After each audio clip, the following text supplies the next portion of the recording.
La educación y el sentido de la vida. Krishnamurti. Capítulo 4. La escuela. La verdadera educación se preocupa por la libertad del individuo, la única que puede lograr la verdadera cooperación con el todo, con los muchos, pero esta libertad no se alcanza mediante la persecución de nuestro éxito y de nuestro propio engrandecimiento. La libertad es el resultado del autoconocimiento. Cuando la mente se eleva por encima y más allá de los obstáculos que ella misma se ha creado, al ansiar su propia seguridad. La función de la verdadera educación es ayudar a cada individuo a descubrir todos esos obstáculos psicológicos y no simplemente imponer nuevos patrones de conducta, nuevas maneras de pensar. Tales imposiciones nunca despertarán la inteligencia, la comprensión creadora, sino por el contrario, condicionarán aún más al individuo.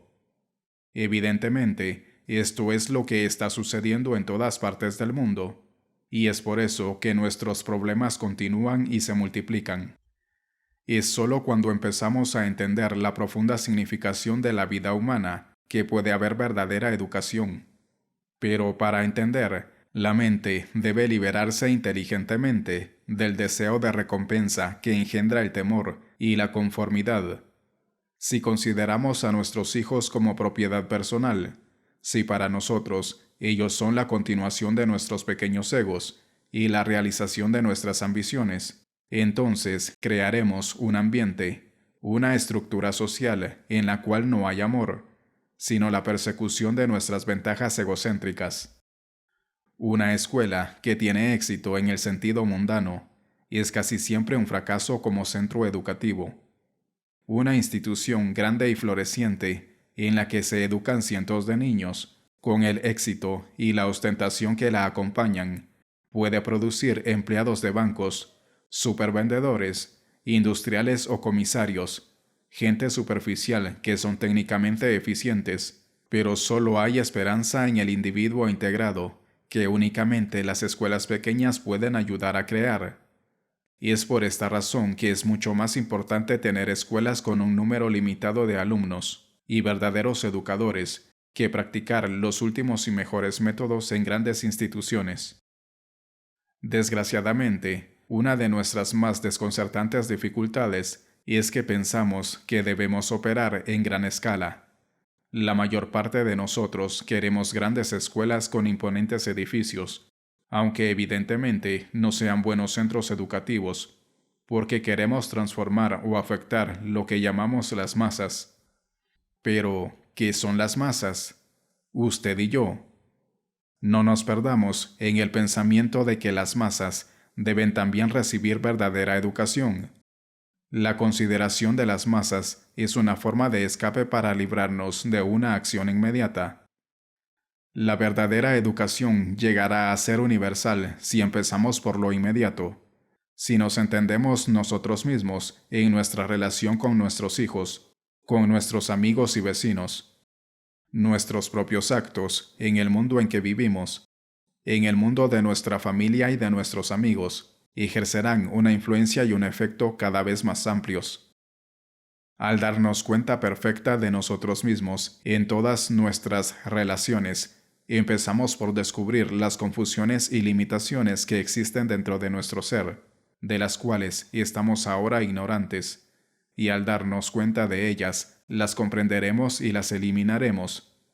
Sin esta comprensión y el autoconocimiento que produce, cualquier reforma en la educación o en cualquier otro campo solo conducirá a más antagonismos y miseria. Al establecer enormes instituciones y emplear muchos maestros que dependen de un sistema, en vez de comprender y observar sus relaciones con el alumno, como individuo, meramente alentamos la acumulación de datos, el desarrollo de la capacidad y el hábito de pensar mecánicamente, de acuerdo con un patrón. Pero la verdad es que nada de esto ayuda al alumno a crecer para convertirse en un ser humano integrado. Los sistemas pueden tener un uso limitado en manos de educadores alertas y reflexivos, pero no contribuyen a despertar la inteligencia. Sin embargo, Y es extraño que tales palabras como sistema e institución hayan adquirido tanta importancia para nosotros. Los símbolos han ocupado el lugar que corresponde a la realidad, y estamos satisfechos en que así sea, porque la realidad nos perturba, mientras que las sombras nos consuelan. Nada de valor fundamental puede realizarse por medio de la instrucción en masa, si no es mediante un estudio cuidadoso y comprensivo de las dificultades, tendencias y capacidades de cada niño. Y todos los que se dan cuenta de esto y desean sinceramente comprenderse a sí mismos y ayudar a la juventud, deben unirse y fundar una escuela que tenga significación vital en la vida del niño, ayudándolo a ser inteligente e integrado. Para empezar una escuela semejante, no se necesita esperar hasta tener los medios necesarios. Se puede ser un verdadero maestro en el hogar, y las oportunidades se presentan a los que actúan con seriedad. A aquellos que aman a sus propios hijos y a los niños que los rodean, y que por lo tanto actúan seriamente, tratarán de que se establezca una buena escuela en la cercanía o en su propio hogar. Entonces vendrá el dinero, que es la consideración menos importante. Para sostener una escuela pequeña, de verdadera calidad, se necesita, por supuesto, vencer ciertas dificultades financieras. Solo prosperará a base de sacrificio personal, no de una crecida cuenta bancaria. El dinero invariablemente corrompe, a menos que haya amor y entendimiento. Pero si es una escuela que realmente vale la pena, no hay duda de que encontrará la ayuda necesaria. Cuando hay amor hacia la niñez, todas las cosas son posibles. Mientras la institución sea considerada más importante, el niño no lo será. El verdadero educador se interesa en el individuo, y no en el número de alumnos que tiene, y tal educador descubrirá que él puede tener una escuela de significación vital, que algunos padres de familia sostendrán. Pero el maestro tiene que sentir la llama del interés. Si tiene poco entusiasmo, tendrá una escuela como otra cualquiera. Si los padres aman realmente a sus hijos, emplearán medios legislativos o de otra naturaleza para establecer pequeñas escuelas dirigidas por verdaderos maestros, y no los desanimará el hecho de que las escuelas pequeñas son costosas y de que los buenos maestros son difíciles de encontrar. Deben darse cuenta, sin embargo, de que inevitablemente habrá oposición por parte de los intereses creados, de los gobiernos y de las religiones organizadas, porque tales escuelas están obligadas a ser profundamente revolucionarias. La verdadera revolución no es del tipo violento, sino que surge del cultivo de la inteligencia y de la integración de los seres humanos, que, por su mismo vivir, crearán gradualmente cambios radicales en la sociedad.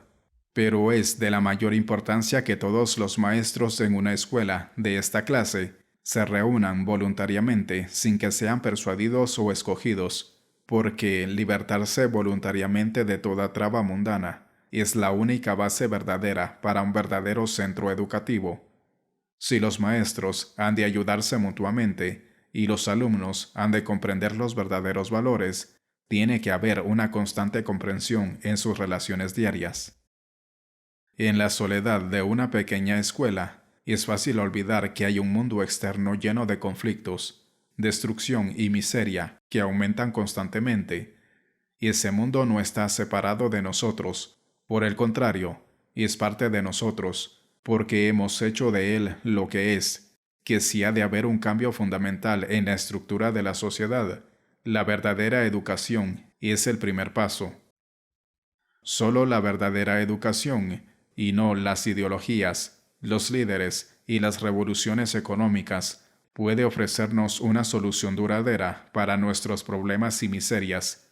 Y ver la verdad de este hecho no es cuestión de persuasión intelectual o emocional, ni de argumentos perspicaces. Si el núcleo del personal de una escuela verdadera se compone de maestros dinámicos, consagrados a la profesión, atraerá a otros maestros que tengan la misma dedicación, y aquellos que no están interesados pronto se encontrarán en ella fuera de lugar. Si el centro está alerta y tiene propósitos definidos, la periferia indiferente se desanimará, terminando por desaparecer completamente. Pero si el centro es indiferente, entonces todo el grupo sufrirá la incertidumbre y debilidad. El núcleo de la institución educativa no puede constituirlo solo el maestro principal. El entusiasmo o el interés que depende de una sola persona tiene que decaer y morir. Tal interés es superficial, inconstante, y someterse a los caprichos y fantasías de otro. Si el director de la escuela es dominante, entonces el espíritu de libertad y la cooperación evidente no puede existir. Un carácter fuerte puede organizar una escuela de primera clase, pero el temor y el sometimiento se insinúan, y entonces, por lo general, sucede que el resto del cuerpo de maestros se compone de nulidades.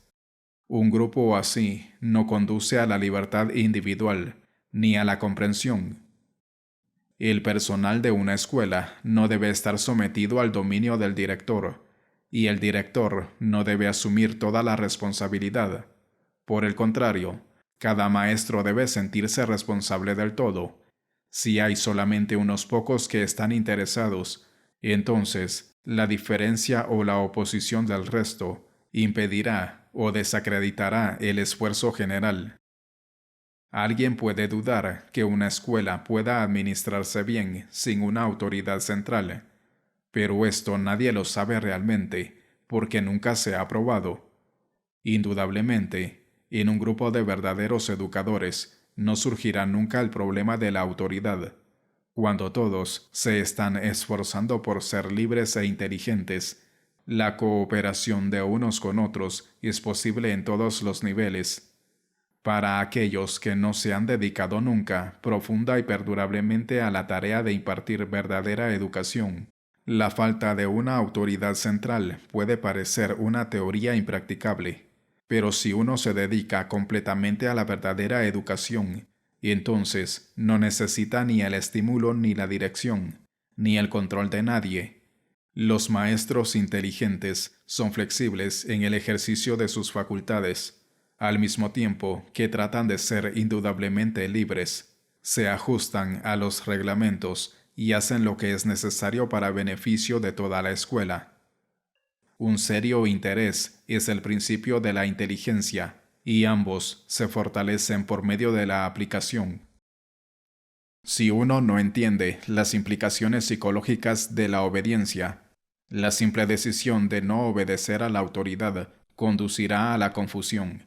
Y esa confusión no se debe a la ausencia de autoridad, sino a la falta de interés mutuo y profundo en la verdadera educación. Si existe interés real, hay un ajuste constante y reflexivo por parte de todos los maestros a las demandas y necesidades del manejo de una escuela. En toda relación hay fricciones y malentendidos inevitables, pero estos se exageran cuando no existe el afecto vinculador del interés común. Debe haber cooperación liberal entre todos los maestros en una escuela verdadera. Todos los maestros deben reunirse con frecuencia para hablar de los varios problemas de la escuela, y cuando hayan convenido proceder de una manera determinada, evidentemente no debe haber dificultad alguna para llevar a feliz término lo que se ha decidido. Si alguna decisión adoptada por la mayoría no tiene la aprobación de un maestro en particular, el asunto puede discutirse en la próxima reunión de la facultad. Ningún maestro debe temerle al director, ni el director debe sentirse intimidado por los maestros más antiguos del plantel. El acuerdo feliz es posible solo cuando hay un sentido de igualdad absoluta entre todos. Es esencial que este sentido de igualdad prevalezca en una escuela verdadera, porque solo puede haber cooperación real cuando no existe el sentido de superioridad o inferioridad. Si hay mutua confianza, cualquier dificultad o malentendido no será simplemente desechado, sino que se le dará el frente para resolverlo, y así la confianza será restablecida. Si los maestros no están seguros de su propia vocación e interés, necesariamente tiene que haber envidia y antagonismo entre ellos, y emplearán todas las energías que tengan discutiendo detalles insignificantes y quisquillas inútiles.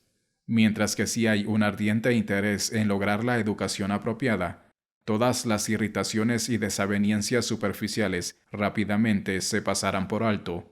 Entonces, los detalles que parecen tan grandes asumen sus proporciones normales, y se ve que los antagonismos y las fricciones personales son vanos y destructivos, y todas las conversaciones y discusiones ayudan a averiguar qué es lo razonable, y no quién tiene la razón.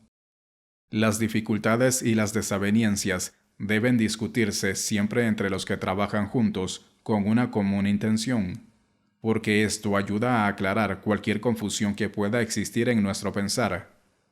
Cuando hay interés en un objetivo común, hay también franqueza y camaradería entre los maestros, y el antagonismo jamás puede surgir entre ellos, pero si falta ese interés común, aunque superficialmente cooperen por obtener mutuo beneficio, existirá siempre el conflicto y la enemistad. Puede haber, por supuesto, otros factores que causan fricción entre los miembros de la facultad. Un maestro puede tener exceso de trabajo, otro puede tener preocupaciones personales o familiares, y quizás otros no se sientan muy entusiasmados con lo que están haciendo. Seguramente que todos estos problemas pueden resolverse en una reunión profesional, porque el interés mutuo trae la cooperación. Y es obvio que no se puede crear nada de vital importancia si unos pocos hacen todo, mientras el resto descansa cómodamente. Una distribución equitativa del trabajo le ofrece a cada uno ciertas horas de solaz, que es como a todas luces debe ser. Un maestro sobrecargado de trabajo se convierte en un problema para él mismo y para los demás. Si uno está bajo una tensión muy fuerte, hay la posibilidad de que se vuelva letárgico, indolente, y especialmente cuando uno está haciendo algo que le disgusta. El restablecimiento no es posible si hay constante actividad, física o mental, pero la cuestión de las horas de esparcimiento puede arreglarse satisfactoriamente para todos. El concepto de solaz varía de acuerdo con cada individuo. Para los que tienen mucho interés en su trabajo en sí, es distracción. Y este mismo interés, por ejemplo, en el estudio, es una forma de esparcimiento. Para otros, puede que la soledad sea su descanso. Si el educador ha de disponer libremente de cierto tiempo, debe ser responsable solamente del número de alumnos que puede manejar. Una relación directa y vital entre el maestro y sus alumnos, y es casi imposible cuando el maestro está agobiado por un gran número de alumnos, difícil de manejar. Existe todavía otra razón para que las escuelas sean pequeñas, y es evidentemente importante que el número de alumnos en una clase sea muy limitado, para que el maestro pueda prestarle plena atención a cada alumno. Cuando el grupo es demasiado grande, no se puede hacer eso, y entonces el sistema de castigos y recompensas es el medio conveniente para imponer disciplina. La verdadera educación no es posible en masa. Para estudiar a cada niño se necesita paciencia, comprensión e inteligencia. Para observar las tendencias del niño, sus aptitudes, su temperamento, para entender sus dificultades, tener en cuenta su herencia y la influencia de sus padres, y no meramente considerarlo como perteneciente a cierta categoría. Todo ello exige que se tenga una mente rápida y flexible, libre de prejuicios y de trabas de cualquier sistema. Para esto se necesita habilidad, interés profundo y sobre todo, afecto. Y el producir educadores dotados de estas cualidades es uno de los problemas esenciales en la actualidad. El espíritu de libertad individual y la inteligencia debe permear toda la escuela a todas las horas.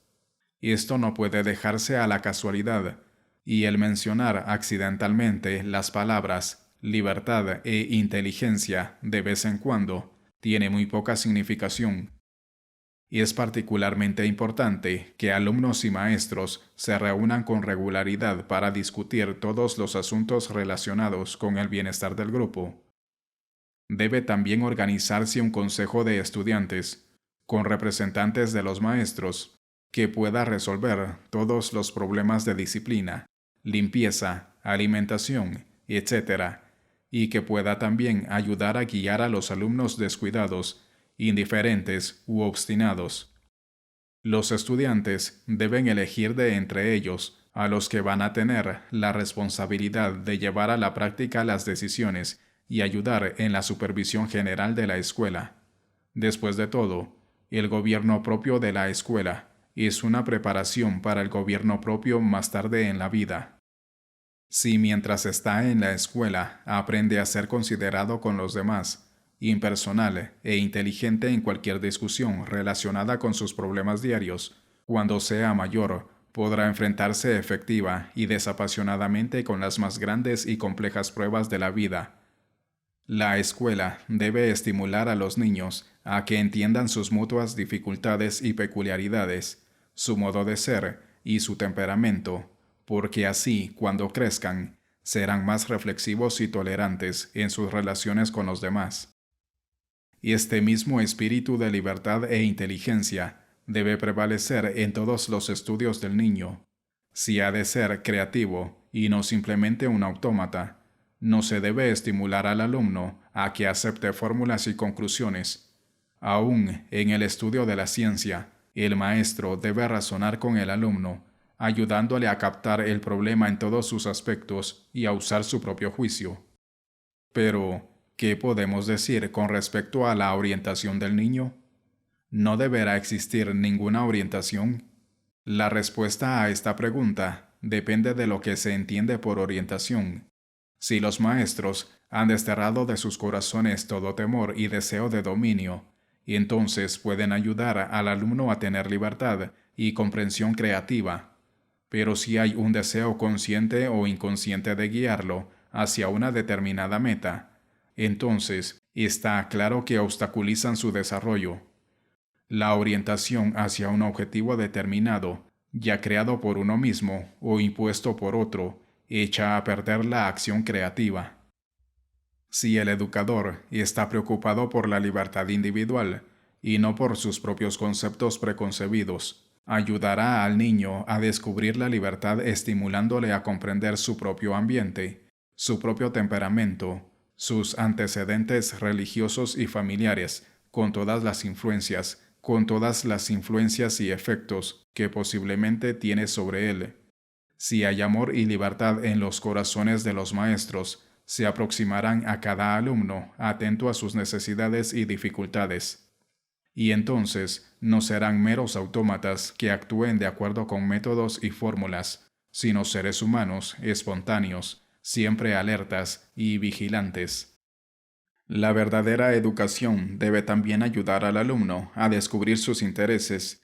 Si el niño no descubre su verdadera vocación, toda su vida le parecerá un fracaso. Se sentirá frustrado haciendo lo que no quiere hacer.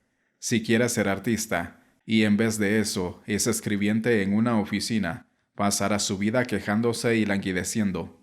Así, pues, es de gran importancia que cada uno busque lo que quiere hacer, y luego ver si vale la pena hacerlo.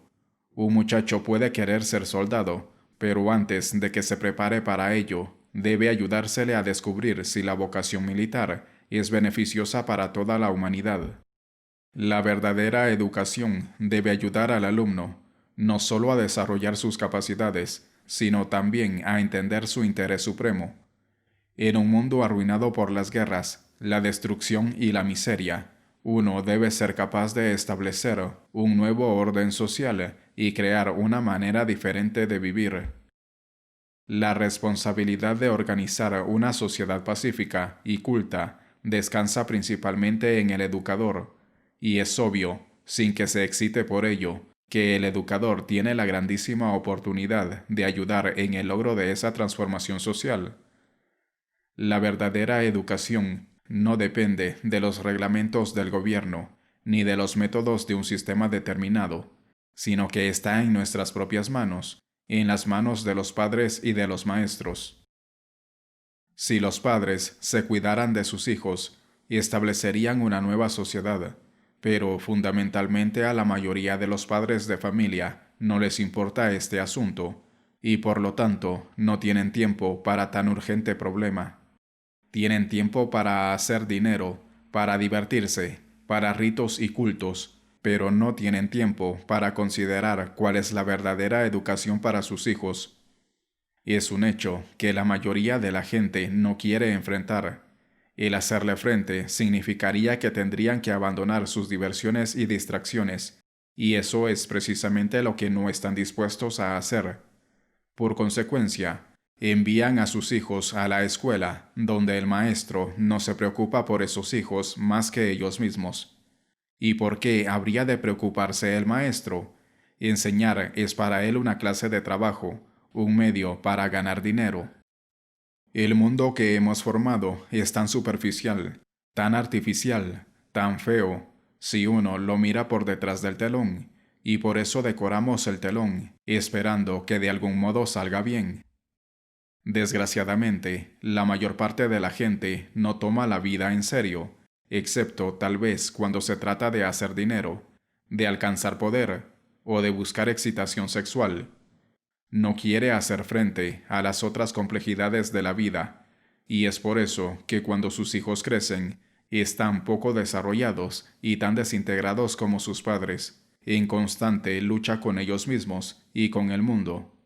Con gran facilidad decimos que amamos a nuestros hijos, pero ¿hay en realidad amor en nuestros corazones cuando aceptamos las condiciones sociales existentes y cuando no deseamos provocar un cambio fundamental en esta sociedad destructora?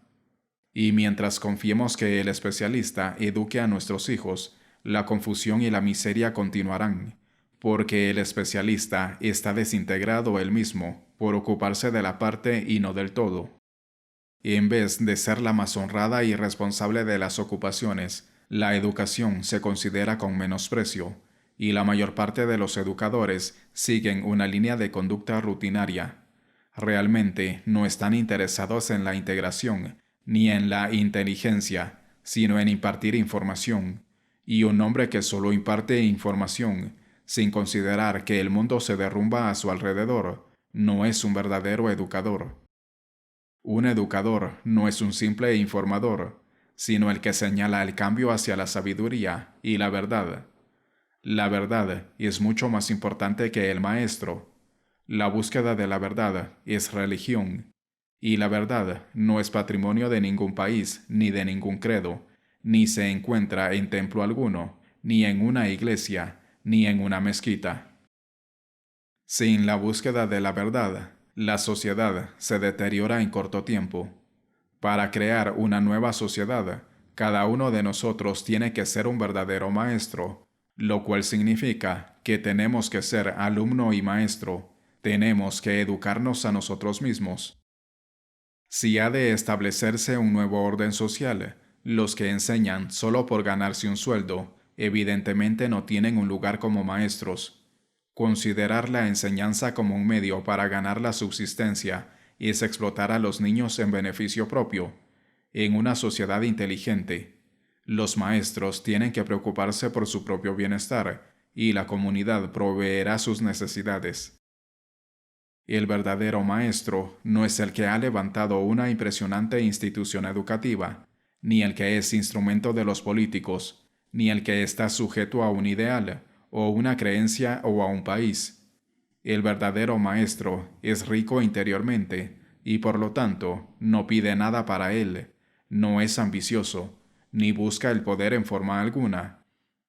No usa su profesión como medio para conseguir autoridad o posición y está por lo tanto libre de toda coacción de la sociedad y de todo control gubernamental. Tales maestros tienen lugar preferentemente en una sociedad culta, porque la verdadera cultura no se basa en los ingenieros y los técnicos, sino en los verdaderos educadores.